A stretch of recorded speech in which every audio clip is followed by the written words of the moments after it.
नमस्कार, मैं हूं पल्लवी झा। आप देख रहे हैं संजीवनी, एक ऐसा शो जहां हर रोज होती है आपकी सेहत की बात डॉक्टर प्रताप चौहान के साथ। आज के शो में आपकी सेहत की कौन सी जरूरी बात है, आइए देखते हैं। क्या हर महीने आप बीमार पड़ जाते हैं? बिना दवाओं के आप ठीक नहीं हो पाते हैं? छोटी छोटी बीमारियों से भी आप अपने आप को बचा नहीं पाते हैं? तो सेहत के नंबर 8860104040 पर कॉल करें और मेरे साथ संजीवनी देखना ना भूलें। संजीवनी के सभी दर्शक सेहत का नंबर नोट कर लें, जो है 8860104040। डॉक्टर चौहान, बहुत बहुत स्वागत है आपका। शुक्रिया जी। और आज जिस विषय पर चर्चा करेंगे डॉक्टर चौहान, वो है लो इम्यूनिटी जी। और मुझे लगता है बहुत अच्छा टॉपिक है जी। क्योंकि अगर हम इम्यूनिटी की बात करते हैं तो सबसे पहले तो हमें यही समझ में नहीं आता कि हमारी इम्यूनिटी मजबूत है या कमजोर है, हम अपने शरीर को कैसे समझें। और दूसरी बात, आपने एक बहुत महत्वपूर्ण बात कही कि आजकल लोग दवा खा लेते हैं या आयुर्वेदिक कुछ नुस्खे अपना लेते हैं घरेलू, उससे कहते हैं कि हमारी इम्यूनिटी मजबूत हो रही है। तो ये जो है सारी चीजें आज हमारे दर्शकों को बहुत बारीकी से समझाइए कि क्या कुछ है ये। देखिए, बिल्कुल समझाएंगे, बहुत अच्छा विषय है, ध्यान से सुनिए। और आयुर्वेद में जो रोगों से लड़ने की जो शक्ति होती है, हमारे यहाँ एक स्पेशल शब्द उसके लिए आता है, व्याधि क्षमत्व उसको बोलते हैं। अगर आप देखें, व्याधि शब्द का जो अर्थ है, व्याधि एक जो शब्द है उसको हम जो है आमतौर पर उसको रोग कह सकते हैं, और उसके साथ साथ जो ये शक्ति होती है व्याधि से लड़ने की शक्ति, इसको कहते हैं व्याधि क्षमत्व। तो दो काम ये करती है, यानी कि एक तो रोग को रोकने का काम करती है, दूसरा उसके प्रोग्रेस को रोकने की क्षमता। यानी कि एक तो रोग आपके शरीर में हो ही ना, चरक संहिता जो हमारा है उसमें पूरा डिस्क्रिप्शन इसके अनुसार किया गया है। और ये शक्ति जो है दो तरह से काम करती है। नंबर एक, रोग पैदा ही ना हो आपको। अगर ये शक्ति व्याधि क्षमता तो आपकी मजबूत होगी तो रोग पैदा ही नहीं होगा। दूसरा, यदि रोग हो भी जाता है तो वो रोग बहुत अधिक नहीं बढ़ेगा, वो जल्दी ठीक हो जाएगा। मॉडर्न मेडिसिन में हम इसको इम्यूनिटी से कंपेयर कर सकते हैं। जो इम्यूनिटी शब्द मॉडर्न मेडिसिन में है उसका डिस्क्रिप्शन थोड़ा अलग प्रकार से उन्होंने किया है। रोग प्रतिरोधक शक्ति जो जिसको आम भाषा में हम कह देते हैं, ये जब कमज़ोर होती है तो इसके मुख्य कारण क्या हो सकते हैं ये भी समझ लीजिए, ये बहुत इंपॉर्टेंट है। सबसे पहला होता है लैक ऑफ न्यूट्रिशन। अगर आप प्रॉपर खाना नहीं खा रहे, न्यूट्रिशन प्रॉपर नहीं ले रहे, आयुर्वेदिक भाषा में हम इसको कह सकते हैं कि जब आप न्यूट्रिशन नहीं लेंगे तो आपके शरीर के धातु जो है वो कमज़ोर होंगे, और कमज़ोर धातु होंगे तो जो उनका एसेंस है जिसको ओजस बोलते हैं, वो ओजस भी कमज़ोर ही रहेगा। दूसरा कारण हो सकता है कि आप न्यूट्रिशन प्रॉपर ले रहे हैं लेकिन आपकी पाचक अग्नि कमज़ोर है, यानी कि जो कुछ भी पोषण आप ले रहे हैं वो अग्नि उसको पचा नहीं पा रही है, और जब भोजन पचेगा नहीं ठीक से तो फिर क्या होगा कि जो शरीर में धातु बनने चाहिए वो धातु नहीं बनेंगे। और इसके साथ साथ तीसरा कारण क्या हो सकता है वो भी समझ लीजिए, आजकल बहुत इम्पोर्टेंट है। वो है यदि आप मानसिक लेवल पर खुश नहीं है, प्रसन्न नहीं है, जिसको अनहेल्दी माइंड कहते हैं, आपकी इमोशनल स्टेट जो है वो ठीक नहीं है, तो ये भी एक कारण हो सकता है। और इसके अलावा आयुर्वेद की बात करें तो लैक ऑफ एक्सरसाइज, आप व्यायाम नहीं करते हैं, दिनचर्या आप पालन नहीं करते हैं, ऋतुचर्या का पालन नहीं करते हैं, या बहुत सारे केमिकल्स का प्रयोग करते हैं। आजकल काफ़ी सारे लोग जो ना हर चीज़ के लिए गोली खा लेते हैं, ये कोलेस्ट्रॉल की गोली, ये ब्लड प्रेशर की गोली। तो ज़रूरी नहीं है कि बहुत सारी गोलियां आपको खानी है, क्योंकि ये केमिकल्स भी अल्टीमेटली डॉक्टर भी बताएंगे आपको कि आपके शरीर में नुकसान करते हैं। और जहाँ तक हम ये कैसे पता लगाएं कि मेरी इम्यूनिटी जो है कमज़ोर हो गई है, कैसे पता चले मेरी जो रोगों से लड़ने की शक्ति कमज़ोर है, तो यदि बार बार जो व्यक्ति बीमार पड़ता रहता है, उसको कहीं छोटा सा भी कुछ एकदम से इन्फेक्शन हो जाता है, या शरीर में कमज़ोरी, थकान बहुत महसूस होती है, अपच रहता है, खाना ठीक से नहीं पचता है, इंडाइजेशन रहता है, हाथ पैर उसके ठंडे होते हैं, नॉर्मली उसमें ब्लड सर्कुलेशन कम होता है, और अधिक मेंटल स्ट्रेस, बार बार जो है एंग्जाइटी होना, छोटी छोटी बात पर नेगेटिव थॉट्स आपके माइंड में आते हैं, ये सब आपको लो इम्यूनिटी के लक्षण हैं। और इसके साथ साथ जो है, यदि आपको जो है ये समझ अब आ गया है कि किस तरह से आप इम्यूनिटी को समझ सकते हैं, तो ये भी समझ में आ जाएगा कि केवल जो आपने पूछा कि केवल सप्लीमेंट्स या कोई इम्यूनिटी बूस्टर खाने से आपकी केवल इम्यूनिटी नहीं बढ़ जाएगी, क्योंकि बड़ा विस्तृत विषय है, मैंने थोड़ा शॉर्ट में ही समझाया आपको। तो उसके लिए फिर आपको क्या करना पड़ेगा, आयुर्वेद से जुड़ना पड़ेगा, क्योंकि आयुर्वेद में हम धातुओं की बात करते हैं, अग्नि की बात करते हैं, ओजस की बात करते हैं, आपके जो है मेंटल हेल्थ की बात करते हैं, दिनचर्या की बात करते हैं, ऋतुचर्या की बात करते हैं, रात्रिचर्या की बात करते हैं। ये इतना विस्तृत विषय है आयुर्वेद में। यही आयुर्वेद की खासियत है और यही आयुर्वेद की एक ब्यूटी, जिसको मैं बार बार नमन करता हूँ। और मुझे बहुत अच्छा लगता है कि आयुर्वेद ने कितनी गहराई से एक विषय को पकड़ करके समझाया, लेकिन हम लोग अभी समझते नहीं हैं। हम लोगों को अभी भी जो है आयुर्वेद के नाम पर कोई बेच देगा आपको, कोई बना करके प्रोडक्ट। आजकल तो बहुत बहुत महंगे, लाखों रुपए के लोग बेच रहे हैं प्रोडक्ट आपको कि ये लाख रुपए का है, ये कि 30,000 का है, 50,000 का। तो ऐसा नहीं है। आपको अपना पाचन भी ठीक करना है, आपको जो है अपने शरीर में जो धातुओं को भी मजबूत रखना है, ओजस को ठीक रखना है, दिनचर्या का पालन करना है, ऋतुचर्या का पालन करना है, तभी आपकी इम्यूनिटी और शक्ति मजबूत होगी। केवल एक टैबलेट खाने से, गोली खाने से ये बात नहीं बनने वाली है। डॉक्टर चौहान, एक सवाल ये भी है कि अगर किसी की इम्यूनिटी कमज़ोर होती है तो सिर्फ क्या मौसमी बुखार ही उस पर हमला कर सकता है या फिर कोई गंभीर बीमारी है वो भी अटैक कर सकता है? दूसरी बड़ी चीज़ कि जब भी हम इम्यूनिटी की बात करते हैं तो हमारे ध्यान जो है वो किचन की तरफ चला जाता है। तो किचन में कुछ ऐसे सामान होते हैं जो इम्यूनिटी को बूस्ट कर सकते हैं? देखिए, सबसे पहले तो मैं यही कहूँगा कि छोटी बीमारियाँ ही जो है वो आगे चल करके बड़ी बीमारियाँ बनती है। ऐसा नहीं कि एकदम से बड़ी बीमारी आपके शरीर में, इवन कैंसर भी जब बनता है किसी को तो ऐसे नहीं बनता। अंदर कुछ ना कुछ धीरे धीरे छोटा छोटा गड़बड़ शुरू होता है, लास्ट में जा करके वो एक बड़ा रूप लेता है। तो इसलिए जो गंभीर बीमारी हो चाहे वो छोटी बीमारी हो, दोनों ही आपकी लो इम्यूनिटी से डेफिनेटली कनेक्टेड है। हमने तो पहले ही बताया कि रोग हो ही ना शरीर में, और अगर हो गया तो आगे ना बढ़े। आयुर्वेद में तो उसी को हमने व्याधि क्षमत्व बताया। तो इसलिए जो है हमारी जो ये रोग प्रतिरोधक शक्ति है, इसको समझने का आपको प्रयास करना है। मान लो आपको रेस्पिरेटरी सिस्टम वीक है तो उसमें क्या होगा, आपको निमोनिया हो जाएगा, ब्रोंकाइटिस जैसी रोग आजकल होते हैं। अगर आपकी त्वचा की इम्यूनिटी अगर कमज़ोर है तो आपको त्वचा के रोग हो सकते हैं।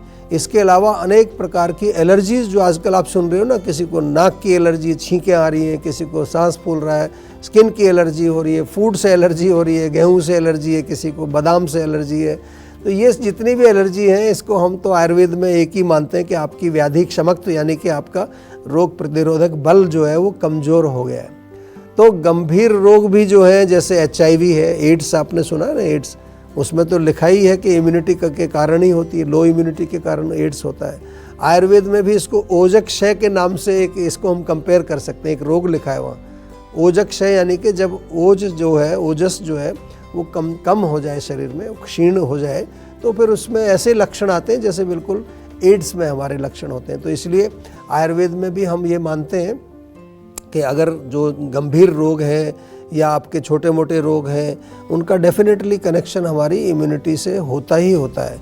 और इसीलिए जो है आयुर्वेद में व्याधि क्षमत्व शक्ति को बढ़ाने के लिए, ओजस को बढ़ाने के लिए हम लोग प्रयास करते हैं। बहुत सारी हमारे पास ऐसे फार्मूलेशंस हैं। जहाँ तक आपने किचन की बात की है, तो किचन रेसिपीज़ डेफिनेटली कई सारे आपके किचन में ऐसी चीज़ें होती हैं। सबसे पहले तो जो नट्स हैं हमारे, बादाम है, अखरोट है, काजू है, खजूर है, ये रात को भिगो दीजिए थोड़े थोड़े, सुबह मॉर्निंग में सेवन करिए, बढ़िया आपकी शक्ति आती है। दूध में तो हम आपको बार बार कहते हैं, हल्दी वाला दूध है, उसमें थोड़ी दालचीनी, थोड़ा केसर डाल के आप पिए रात को, वो भी बहुत बढ़िया है। आंवला बहुत अच्छा एक इम्यूनिटी बूस्टर है। आंवला, फ्रेश आंवला मिलता है, नहीं तो जीवा का आंवला जूस आप ले सकते हैं, आंवले का मुरब्बा, आंवला फ्रेश, जैसा मर्जी खाएं। और इसके अलावा जो है, जो अच्छी क्वालिटी के आपको जो है अगर खजूर मिल जाते हैं, 3-4 खजूर दूध में उबाल करके आप पिएँ, खजूर मिल्क इसको हम बोल देते हैं आम भाषा में। या फिर ताज़ा घर का पनीर बना हुआ, फ्रेश पनीर बहुत बढ़िया, अच्छा ताकत देता है। मूंग दाल का और जो ये आपका चना, काले चने जो होते हैं, इनके स्प्राउट्स बना करके आप सेवन कर सकते हैं। पालक और चुकंदर बहुत बढ़िया है, इनका आप सूप बनाइए, चाहे जूस निकाल करके पीजिए। 2 गाजर ले लीजिए, देसी गाजर जो आती है, उसको कद्दूकस करके आधा लीटर दूध में उबाल करके बढ़िया थोड़ा गाढ़ा हो जाए, वो पिएँ।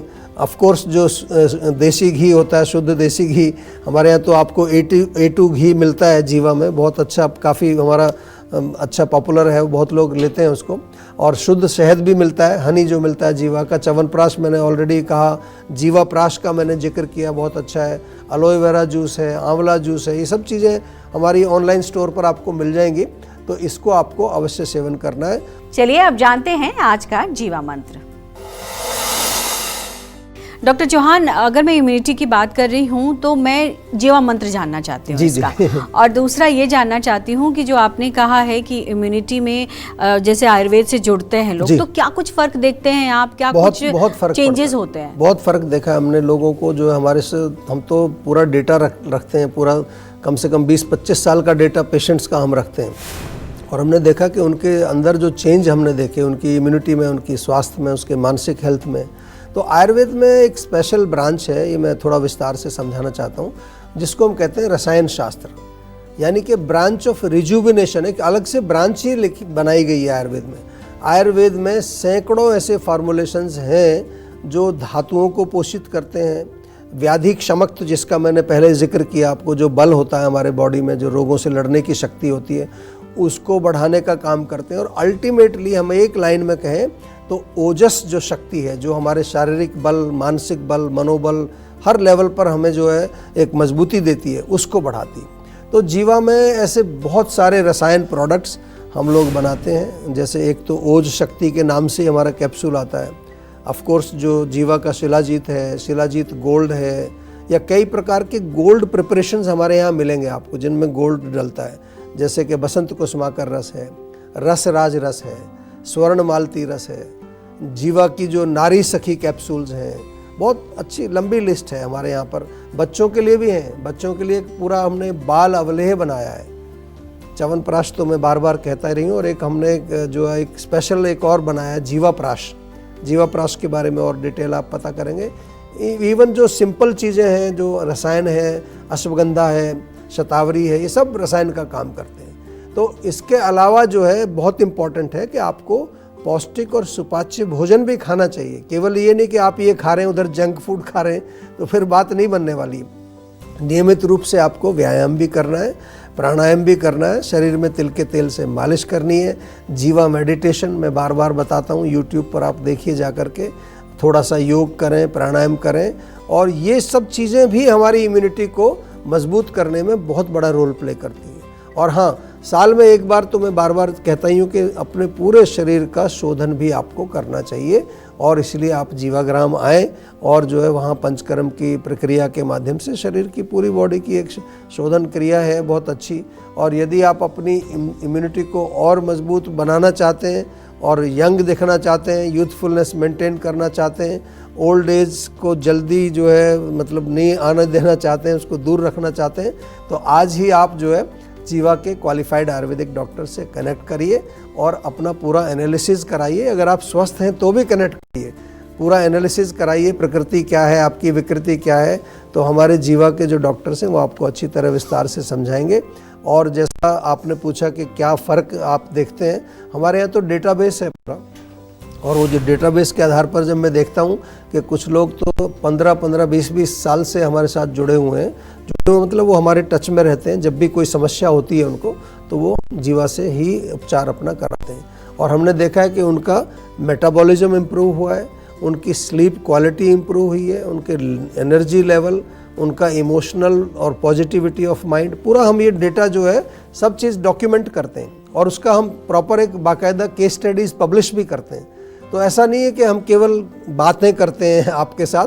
आपको अगर और विस्तार से समझना है तो आप most welcome, come to us, Jiva में आइए और देखिए किस प्रकार से आपको हम प्रॉपर डॉक्यूमेंटेड सारे केस स्टडीज़ आपको दिखाएंगे। बिल्कुल, टेंशन लेने से सेहत नहीं बनेगी। सेहत बनानी है तो सेहत का नंबर मिलाएं, जो है 8860104040, और डॉक्टर चौहान की टीम के डॉक्टर से बात करके गुड हेल्थ पाएं। खांसी, जुकाम या बदलते मौसम में अगर कोई अदरक का सेवन ज्यादा मात्रा में करता है तो क्या इसके नुकसान भी हो सकते हैं? किन लोगों के शरीर पर अदरक के साइड इफेक्ट्स जल्दी दिख सकते हैं, बताएंगे डॉक्टर चौहान। लेकिन एक छोटे से ब्रेक के बाद आप देखते रहिए आप देख रहे हैं संजीवनी सेहत की बात डॉक्टर प्रताप चौहान के साथ। हमारे सेहत के नंबर की लाइन 8860104040 खुली है। आप इस नंबर पर कॉल करें और अपनी सेहत की बात करें। चलिए अब वक्त है सेहत की संजीवनी का।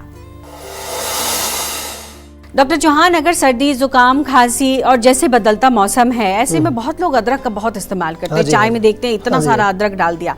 तो एक तो ये बताइए कि ज्यादा अदरक का इस्तेमाल किस तरीके से नुकसानदायक है, और किसी के शरीर पर अदरक का जो साइड इफेक्ट है वो किस तरीके से दिखता है? देखिए, वैसे तो अदरक काफ़ी गुणकारी है। इसका कई बारी हम जो है आपके अपने शो में बताते हैं उसकी जो क्वालिटीज़ हैं, क्या क्या फ़ायदे करती है। लेकिन हम ये भी कहते हैं बार बार कि excess of everything is bad. किसी भी वस्तु को आप उचित मात्रा में सेवन करते हैं तभी उसका आपको पूर्ण रूप से उसका लाभ मिलता है। तो अदरक जो है अगर थोड़ा समझें तो उष्णवीर्य आयुर्वेद में इसको कहा गया, यानी कि उसकी तासीर जो है वो गर्म होती है। तो अधिक मात्रा में यदि सेवन करेंगे तो पेट में जलन कर सकती है, एसिडिटी कर सकती है, आपकी त्वचा में खारिश खुजली हो सकती है, और कुछ रोगियों में ख़ास तौर से मैंने देखा है कि उनको कईयों को डायरिया भी हो जाता है। इसीलिए प्रेग्नेंट लेडीज़ को तो बहुत विशेष ध्यान से हम बताते ही हैं, क्योंकि स्पेशली फर्स्ट 3 मंथ्स में बहुत गर्मित चीज़ें उनको नहीं सेवन करनी है। दूसरी जो है, जो पित्त प्रकृति वाले लोग होते हैं उनको भी हम यही कहेंगे कि आपके बॉडी में ऑलरेडी हीट बहुत ज़्यादा है, तो अदरक का सेवन बहुत ध्यान से आपको करना है। उचित मात्रा में अदरक का सेवन यदि आप करते हैं तो डेफिनेटली वो आपकी अग्नि के लिए बहुत अच्छी है, दीपन करती है, पाचन करती है, कफ को नष्ट करती है, एंटी इन्फ्लेमेटरी है आज की भाषा में कहें, और बहुत सारे गुण उसमें हैं। लेकिन हमेशा जो है ध्यान रखना है कि जो भी चीज़ आप देखते हैं कि इसमें यह गुण है, वो गुण तभी आएंगे जब उसकी उचित मात्रा में, उचित समय पर, उचित अनुपान के साथ उसको सेवन करेंगे। और इसको अधिक जानने के लिए हमारे क्वालिफाइड आयुर्वेदिक डॉक्टर्स केवल एक फ़ोन कॉल पर आपसे अवेलेबल हैं, कभी भी आप बात कर सकते हैं, पूछ सकते हैं। डॉक्टर चौहान, बहुत बहुत धन्यवाद आपका। आज भी हमारे दर्शकों को आपने बारीक से बारीक चीज़ें बताई हैं, और उम्मीद हम यही करते हैं कि हमारे दर्शक इसका लाभ ज़रूर लेंगे। थैंक यू जी। सेहत बनानी है तो सेहत का नंबर मिलाएं और अपनी कॉल रजिस्टर कराएं। जीवा सेहत का नंबर है 8860104040। अगर सेहत से जुड़े आपके सवाल हैं तो ईमेल करें। जीवा की ईमेल आईडी है info@jiva.com। आप फेसबुक के जरिए भी जीवा से जुड़ सकते हैं। जीवा की फेसबुक आईडी है www.facebook.com/jiva ayurveda। और यूट्यूब पर जीवा शोज देखना बिल्कुल ना भूलें, और आज ही जीवा का यूट्यूब चैनल सब्सक्राइब करें, जो है www.youtube.com/jiva ayurveda। सेहतमंद रहने के लिए आयुर्वेद से जुड़ना, अच्छा खाना, अच्छा सोचना और हर रोज संजीवनी देखना बेहद जरूरी है। कल फिर होगी सेहत की बात डॉक्टर प्रताप चौहान के साथ। तब तक के लिए नमस्कार।